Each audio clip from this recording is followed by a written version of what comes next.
Mercedes began 2026 looking untouchable. They won the opening 6 races, Antonelli built a title lead and Russell stayed close. A few months later, the picture has changed. Mercedes still leads both championships, but McLaren has won the last 2 races with Lando Norris, and Ferrari has also won twice in the last 6 events. Wolff has now said something unusual. Mercedes does not have the money to put more developments on the car right now. So what has happened?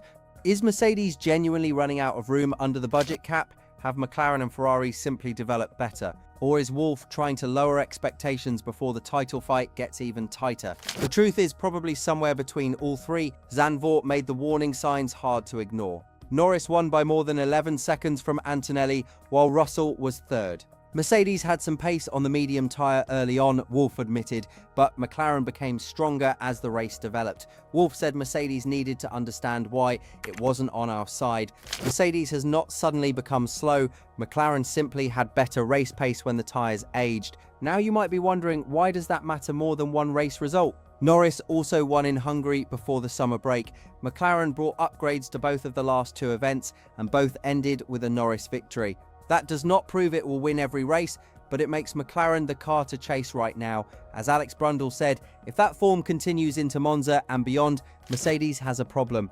Monza will show whether McLaren's step works everywhere. The bigger concern for Mercedes is not one circuit, it is the development race. At Zandvoort, Mercedes declared one small front corner change around the brake duct. Ferrari brought a larger floor and diffuser package, while McLaren added a rear wing, revised bodywork and a rear brake duct.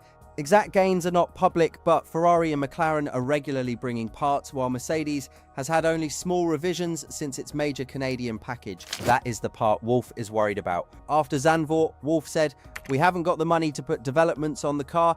Under the $215 million 2026 car spending cap, every team must choose between early performance, later upgrades, and next year's work." Mercedes says it spread its spending evenly. Bernie Collins thinks it may have front-loaded the program instead, putting more into the early car.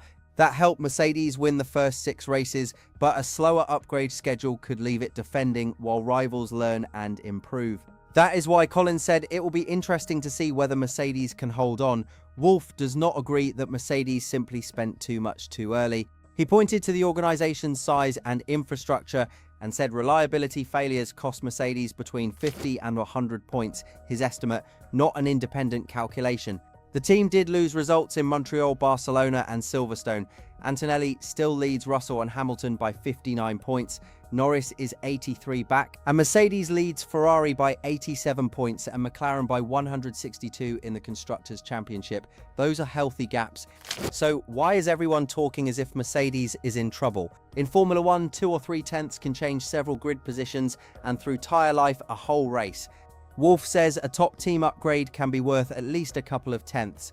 Norris arrives at Monza after consecutive wins, while Antonelli admitted Mercedes was clearly not the fastest car anymore and perhaps only 2nd or 3rd quickest at Zandvoort. That is a big shift from the first 6 rounds. Now there is another layer to this.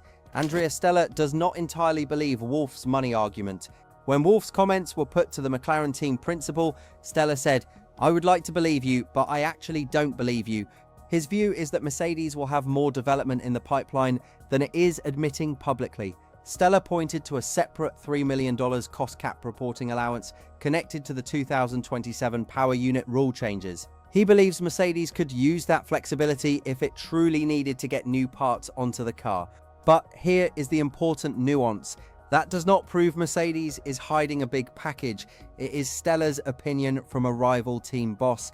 In Formula 1, public comments are sometimes honest, sometimes tactical, and often both at the same time. Mercedes may genuinely be unable to fast-track new parts without upsetting its cost cap plan. It may also be keeping something back. The timing of a major package is not confirmed. Reports have named Baku and the race-scheduled Malaysian Grand Prix, but Mercedes has not publicly confirmed either. What is clear is that it cannot simply rush new parts to every event, as McLaren and Ferrari have done. Why not just bring the parts sooner? Because a major F1 upgrade is not only an idea in a wind tunnel, it has to be designed, manufactured, checked, transported, and then understood at the track. If Mercedes accelerates the process without enough confidence, it could spend a large part of its remaining budget on a package that does not solve the problem. That is why the team is stuck between two bad choices: wait and risk losing pace, or rush and risk wasting the money it says it does not have. This is also separate from the recent ADO engine decision. Mercedes has an extra power unit homologation opportunity because the FIA's calculation placed its combustion engine in a deficit band. That is a power unit development allowance. It does not magically pay for a new floor, wing, or suspension package. Mercedes still has to manage its car development budget. Ferrari, meanwhile, has its own reason to keep pushing. It is 87 points behind Mercedes in the constructors' standings, and Hamilton is tied with Russell in the drivers' title fight. Ferrari's Zandvoort floor package was a clear sign that it is still investing hard in 2026 rather than giving up and fully turning to 2027. The question for Ferrari is whether it can turn that development into cleaner weekends. It has shown speed, but speed alone is not enough if strategy, pit stops, or execution cost points. That is what makes the next races so important for Hamilton and Leclerc. Ferrari does not have to beat Mercedes everywhere to make this season uncomfortable. It needs to keep taking points whenever the cars are close and make sure that its upgrades are matched by better decision-making on Sunday. If Ferrari has the pace but loses track position through a slow stop or a confusing strategy call, Mercedes' early points cushion remains protected. For McLaren, the question is simpler: can it keep this pace at different tracks? If Norris is still beating Mercedes at Monza, a circuit with a completely different style to Hungary and Zandvoort, then Brundle's warning becomes much more serious. The team also has to avoid turning a pace concern into a points crisis. Antonelli does not need to win every race to protect a 59-point lead. He needs clean weekends, solid qualifying, and finishes when McLaren or Ferrari are faster. Russell and Hamilton being tied on points is another reminder of how little room there is for mistakes now. This is why Mercedes will not panic and throw random parts at the car. The team needs the right upgrade at the right time with enough confidence that it works. A failed update wastes money, track time, and possibly a whole race weekend. Three things Mercedes cannot afford to lose while its rivals are moving forward.